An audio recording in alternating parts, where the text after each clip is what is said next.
Imagine waking up one day to find that 12% of your country's entire wealth has vanished overnight. Gone. Stolen in one of the most audacious heists in modern history. And the culprit? He didn't just walk free. He's living like a king, or maybe better, like a czar.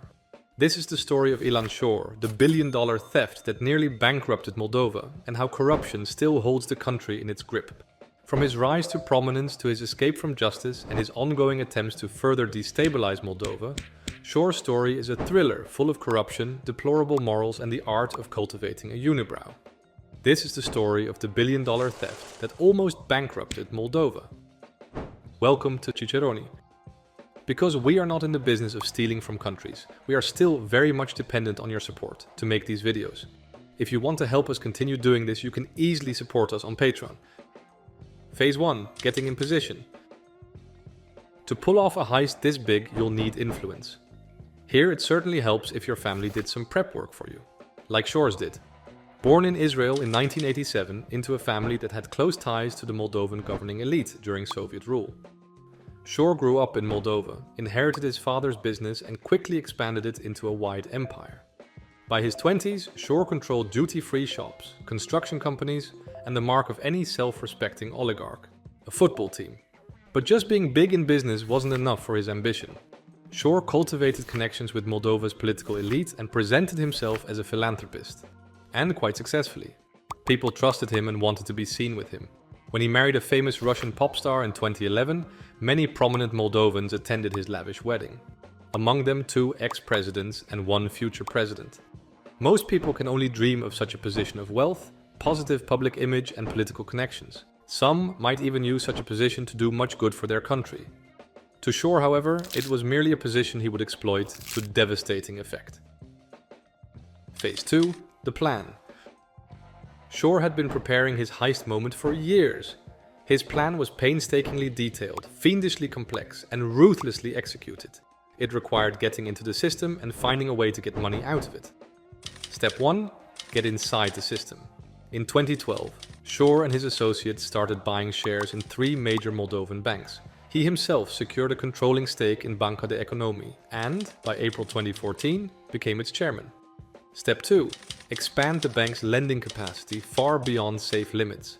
Suddenly, the banks were issuing loans at reckless levels, so much so that even risk-hungry city bankers would have thought twice. The loans were so outrageous that the share value of the banks dropped significantly, news that would alarm any normal shareholder. But for Shor and his friends, this wasn't a problem. It was the plan. Step 3. Build an escape hatch.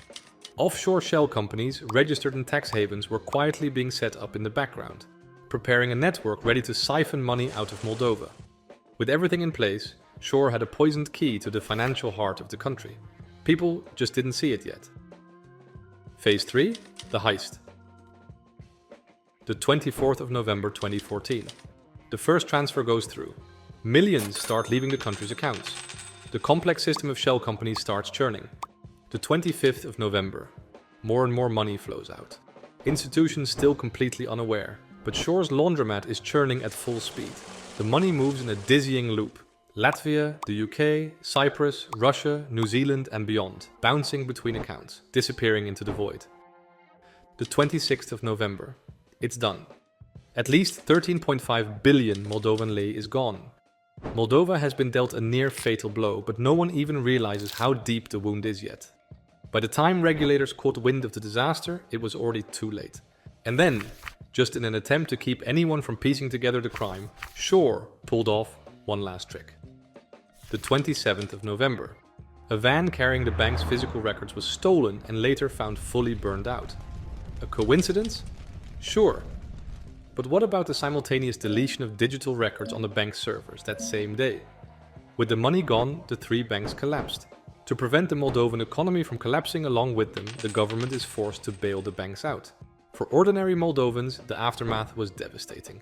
Savings were wiped out, prices for basic goods soared, hospitals couldn't afford medicine for months, and faith in Moldova's institutions understandably shattered. Phase 4. The getaway. With the country in uproar and protests erupting in 2015, Shor had to act fast. He wasn't just facing legal charges, he was at real risk of being lynched by the enraged public. A good time for a getaway. Here, Shor surprises again, because he is not interested in just getting away. Instead, he was already plotting a scheme even more audacious than the heist itself. At first, it seemed like the system might hold him accountable. In 2019, after some years in house arrest, Shor was sentenced to 7.5 years in prison for money laundering, fraud and breach of trust in relation to the banks. Now, with so much money at his disposal and facing hard prison time, you're probably ready for some Ocean's 11 type getaway story full of helicopters, big bribes and black turtlenecks. The truth, sadly, is a lot less exciting. Despite his sentence and the 1 billion still missing, he was not put in prison but merely lived under house arrest because he appealed the sentence. Talking about the system not working. Not wanting to wait around for his inevitable conviction, he decided to run. Some say he escaped on Roman Abramovich's private jet. We can't be sure. What we do know is that he made his way to Israel, where his citizenship shielded him from extradition. A smart move, because in 2023 his sentence was doubled to 15 years and all his assets were frozen. Not that it mattered, by then he was long gone. And judging by Shor's lavish lifestyle in swanky villas in both Israel and since 2024 in Russia, the assets that were frozen were merely the tip of the iceberg. But he did more than just spend his money on excessive luxury. A lot more. Shor turned himself into a modern-day Bond villain. Phase 5. The Spin. It all started before he was convicted but was already under investigation, under house arrest and facing mass protests. To the surprise of many, Shor could move freely and even decided that he wanted to run for mayor of the town Orhai. You might think that when people are outraged on the street because $1 billion was stolen and they get to choose a new mayor, that maybe the main suspect living a life of luxury is a rather unlikely candidate. But Shor ran and won by a landslide. And this was not the end of his political career. In 2019, after having been convicted to 7.5 years in prison and after having fled the country, he ran for national parliament in Moldova and actually won 6 seats. He held this position until his conviction was confirmed in the appeal court in 2023. After having been found guilty, Shor was removed as an MP, his political party banned by the Constitutional Court, and Parliament voted to bar him and his party's candidates from running in elections for the next 5 years. But Shor was undeterred. In fact, he kept trying to circumvent the rules and at the same time actively worked to destabilise his opponents. For one, Shor's political party started organizing anti-EU, anti-government and pro-Russian protests. In 2022 and 2023, these demonstrations were a regular sight in Chisinau, with some manifestations numbering 50,000 people on the streets of the capital. And the protests were merely the beginning. His party actually grabbed control in Gagauzia, an autonomous part of Moldova, when, in 2023, a member of his party was elected to the highest office of the region. With all of these actions, Shor and his friends constantly attempt to undermine the efforts of the government. And you can see why. The current government is cracking down hard on corruption. For example, by thoroughly checking if judges are clean, with shocking results. While good for the common people, it obviously is not a good development for those who are corrupt themselves. Phase 6. The Legacy. So how does he do it? How does a thief who bankrupted the country and is living in exile get elected? How does he mobilize 50,000 people to the streets far away from their homes in the capital city? Well, that's where the stolen billion comes in handy.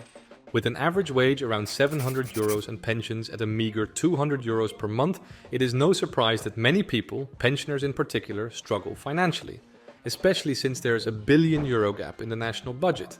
Shor makes clever use of this and has refined his approach through the years, apparently with the help of Russian government actors. We first saw his tactics when he ran for mayor.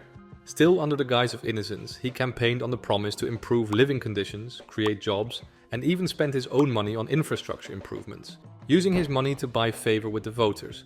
Then, when he ran for national parliament and organized protests, he went a step further, offering payment to people in return for their vote.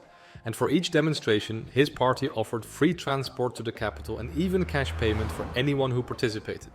In the Gagauzian elections, Shor used a combination of his previous tactics. Firstly, his candidate ran a campaign with a budget 7 times the size of those of her rivals.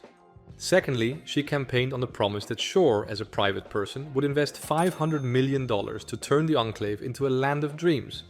Plans for this ranged from building new roads to opening an amusement park called Gagauzialand. While this last one sounds like a bizarre promise complete with images made in what looks like Roller Coaster Tycoon, it was not an empty one. The park actually opened in August of 2024 and is meant to celebrate the traditions and culture of the region. although all the big roller coasters do seem to be missing. Lastly, people receive direct payment for their votes, and not just incidental.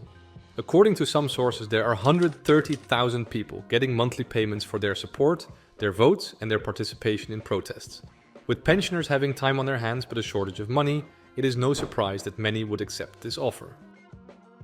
And let's face it, it's easy to be against bribery on moral grounds, but to people struggling to get by, these payments do actually make a big difference. For these efforts, some sources say Shor has funneled more than 50 million euros into the country since 2022, and it doesn't seem that Shor is stopping with his villainous attempts to destabilize the country. While both unsuccessful, he did try to influence the presidential elections and referendum on joining the EU in October 2024. Officials estimate that 300,000 people might have received bribes for votes, a staggering number of people in itself, even more so if you realize they represent a whopping 20% of the total votes that were cast. It is with this that Shor managed to do the ultimate spin. Not only did he get away with stealing $1 billion from his own country, plunging it into economic turmoil, living a life of luxury in Russia while ignoring the 15-year prison sentence.